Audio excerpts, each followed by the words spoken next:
چنانچہ سیدنا صدیق اکبر رضی اللہ عنہ نے اسلام کا سب سے پہلا بیان اس امت میں سیدنا صدیق اکبر نے کیا.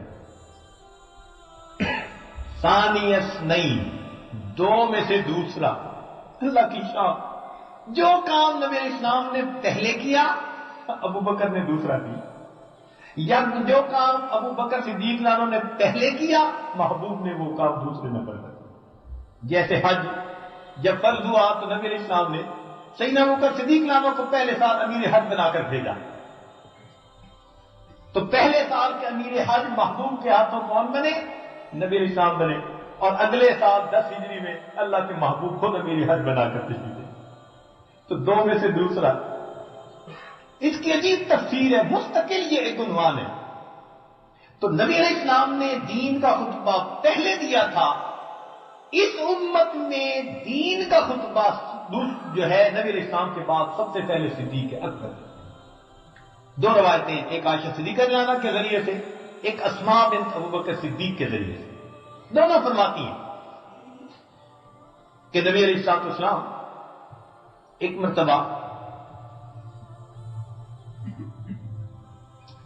حرم شریف میں تھے. صدیق اکبر رضی اللہ عنہ نے ان سے کہا، عرض کیا کہ اللہ کے نبی اب آپ اجازت دے دیجئے تاکہ ہم اس دین کی بات کفار کے سامنے بھی پہنچائیں. فرماتی ہیں کہ اس وقت 38 آدمی مسلمان ہو چکے تھے. صدیق اکبر رضی اللہ عنہ کے مطالبہ پر محبوب نے فرمایا بہت. چنانچہ وہ مسجد حرام میں تشریف لائے اور انہوں نے آ کر کلمہ پڑھا اور بیان کرنا شروع کر دیا اسلام کے بارے میں. کفار نے مارا، اتنا مارا، ہجوم ہو گیا کہ وہ نیچے گر گئے اور ان کو ہوش نہ رہا، انکانشیس ہو گئے. عتبہ بن ربیعہ جو قریش کے سرداروں میں سے ایک سردار تھا، اس نے اتنا زیادہ مارا. عائشہ صدیقہ راوی روایت فرماتی ہیں کہ اس کا جوتا کئی تہوں سے بنا ہوا تھا چمڑے کی. اس نے وہ جوتا اتارا اور سیدنا صدیق رضی اللہ عنہ کے چہرے پہ مارتا تھا اور اس کا خیال نہیں رکھتا تھا کہ یہ آنکھ پہ لگ رہا ہے یا کان پہ لگ رہا ہے یا ناک پہ لگ رہا ہے. اس نے اتنے جوتے مارے کہ سیدنا صدیق رضی اللہ عنہ کا چہرہ اتنا سوج گیا کہ آنکھ اور ناک کا پتہ نہیں چلتا تھا. فرماتی ہیں کہ سیدنا صدیق رضی اللہ عنہ لیٹے ہوئے تھے، یعنی پڑے ہوئے تھے نیچے، وہ آپ کے پیٹ پر چڑھ کر اچھلتا تھا. وزنی تھا، پیٹ پر اوپر چڑھ کر اچھل کے پھر نیچے گرتا تھا. متعدد بار اس نے ان کے پیٹ کے اوپر اس طرح اپنی ضربیں لگائی، حتیٰ کہ لوگوں کو یہ یقین ہو گیا کہ ابو بکر فوت. اس وقت کسی نے بتایا تو بنو تمیم کے لوگ بھاگے ہوئے آئے اور انہوں نے آ کر ان کو اٹھانا چاہا تو اٹھتے نہیں تھے. وہ تو جیسے لاش سی ہوتی ہے، کپڑا بچھایا اور کپڑے کے اوپر بوری میں جس طرح ڈالتے ہیں اس طرح بوری میں ڈال کے اٹھا کے لے اور جاتے ہوئے کہہ گئے اگر ابو بکر فوت ہو گیا تو ہم عتبہ بن ربیعہ سے اس کا بدلہ لیں گے. وہاں گئے گھر میں تو 1-2 دن تو ہوش نہیں آئے. گھر والے پریشان، قبیلے والے پریشان. بالآخر جب ہوش آیا، کتاب میں لکھا ہے کہ سیدنا صدیق اکبر نے پہلا سوال یہ کیا اپنی ماں ام خیر سے، امی نبی علیہ السلام کے حال کا کچھ پتا ہے؟ امی میرے محبوب کے حال کا کچھ پتا ہے؟ جب ان باقی لوگوں نے سنا جو قبیلے کے تھے مگر مشرک تھے، وہ یہ سن کر چلے گئے. اب ماں باقی رہ گئی.